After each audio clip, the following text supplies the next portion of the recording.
KMG അഖിലേന്ത്യാ sevens football ടൂർണമെന്റിന്റെ 6ാം pre ക്വാർട്ടറിൽ United FC നെല്ലിക്കുത്തിന് ജയം.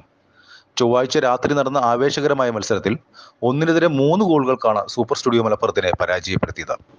മാവൂർ എസ്പാനിയ കഫേ വിന്നേഴ്സ് ട്രോഫിക്കും അബുദാബി റിയൽ എക്സ്പ്രസ് റണ്ണേഴ്സ് ട്രോഫിക്കും വേണ്ടി ജീവകാരുണ്യ പ്രവർത്തന ധനശേഖരണാർത്ഥം KMG Mavoor Kalpally flood light മൈതാനത്താണ് ഹർഷം 24 അഖിലേന്ത്യാ സെവൻസ് ഫുട്ബോൾ ടൂർണമെന്റ് നടക്കുന്നത്. മത്സരത്തിന്റെ ആദ്യ പകുതിയിലെ 12ാം സെക്കൻഡിലും 19ാം മിനിറ്റിലും സൂപ്പർ സ്റ്റുഡിയോ മലപ്പുറത്തിന്റെ വലകുലുക്കി യുണൈറ്റഡ് FC നെല്ലിക്കുത്ത് മേധാവിത്വം നേടി. സൂപ്പർ സ്റ്റുഡിയോ മലപ്പുറത്തിന് ആദ്യ പകുതിയിൽ തന്നെ നിരവധി അവസരങ്ങൾ ലഭിച്ചെങ്കിലും ഗോളാക്കാനായില്ല.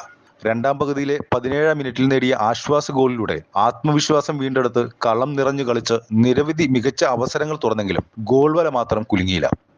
ബുധനാഴ്ച രാത്രി 8:30 നടക്കുന്ന 7ാം പ്രീ ക്വാർട്ടർ മത്സരത്തിൽ അഭിലാഷ് കുപ്പൂത്ത് ഫിറ്റ്വെൽ കോഴിക്കോടുമായി ഏറ്റുമുട്ടും.